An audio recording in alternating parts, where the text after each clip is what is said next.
Was COVID just a dry run? A very important question today. A dress rehearsal to work you into accepting lockdowns and having your rights pared back, and all for the better good, of course, for the children. For the children. President Donald Trump declared a national emergency on March 13, 2020 to deal with the rapidly spreading COVID-19 pandemic and put the federal government to work trying to corral the disease in its early stages. It failed, as you well know. We're 2.5 years now into 15 days to flatten the curve, and when that power was in the hands of governors and mayors too, well, they did a lot more than flatten the curve. They celebrated their powers every day. They flaunted it. And they flattened the economy, flattened the schools, and tried their best to flatten the Constitution. They had real power, and they used it, and they abused it. Well, that entire painful 2-year episode may have been child's play compared to what feeble Joe and the socialists are contemplating now. Because the talk now is that Joe Biden is ready to declare a national climate emergency. No joke, folks. And assembling the power of 130 different agencies and places to do anything they see fit to stop global warming. Anything. Period.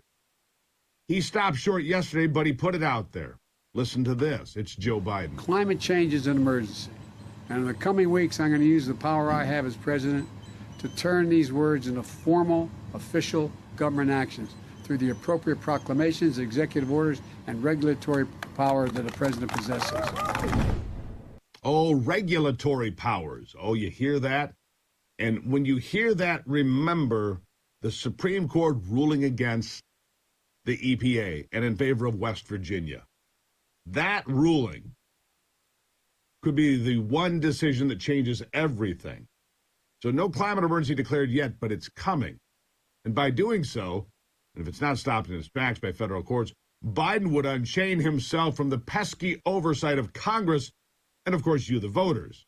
And therefore, he and the alphabet agencies could run roughshod over everyone, you and me included. The Constitution would be a mere distraction, and it's just an old document anyway. Now, the Washington Post, among those issuing the dire warning that America's use of fossil fuels, better known as hydrocarbons, requires us to declare a national climate emergency, even though the facts do not suggest it's even remotely reasonable. It is quite remarkable considering the world's biggest countries, India and China, are building coal-fired power plants by the score as fast as they can. In the EU, there are 45 being built right now. Dozens more are in progress from Africa to Central and South America. The alleged climate crisis is apparently only happening in America, where you must learn to live without using your car, pay an SUV tax, not use air conditioning, deal with rolling blackouts, and a whole lot more because, you know, science. Come on, what are you, a knuckle dragger? Deplorable? What? In the rest of the world, the use of coal, oil, and natural gas is expanding, not contracting, expanding. Like I said, even the European Union building 45 brand new coal-fired power plants, and every coal-fired electrical generation station in Germany is now back up and running. Because they know the deal they struck with Russia, the one Donald Trump warned them about, has put them into a deep hole. And this winter could put them in a deep freeze across the entire nation of Germany.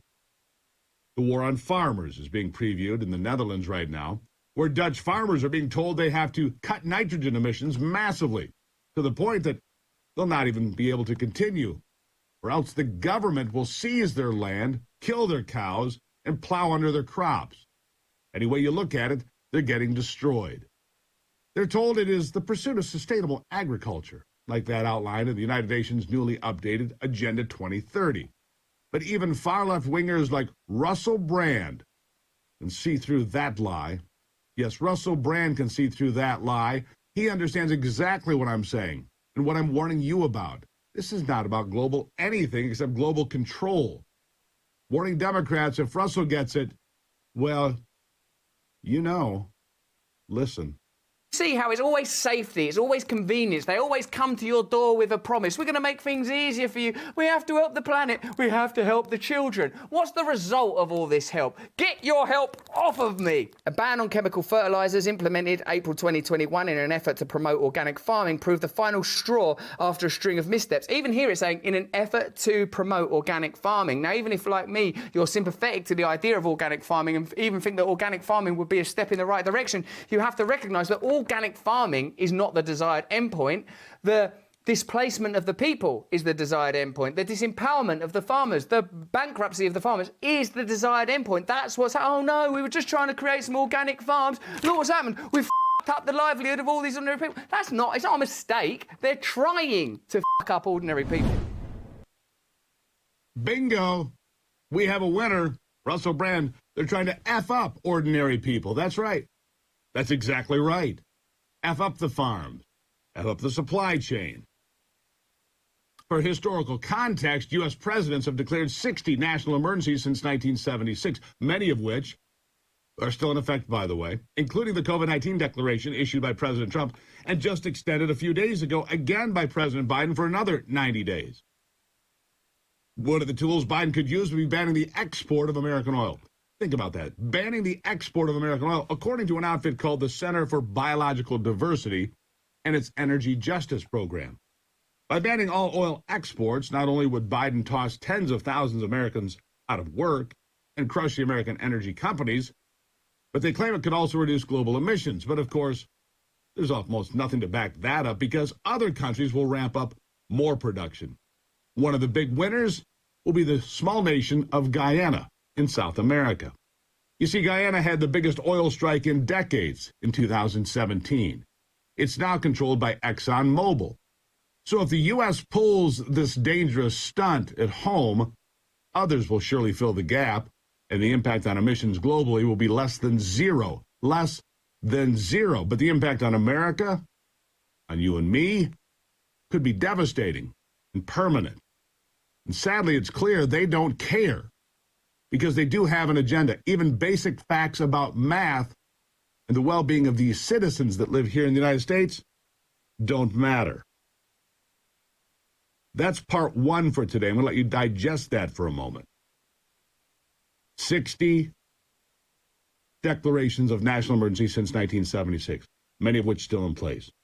Joe Biden considering a declaration of national emergency on climate change. Could come next week, according to the Washington Post. He previewed it yesterday. You heard him say it. What would that mean? What kind of powers? Lockdown powers? Can't drive your car but twice a week? What would it mean? Unlimited power by the government is what it would mean. We'll continue this conversation after the break.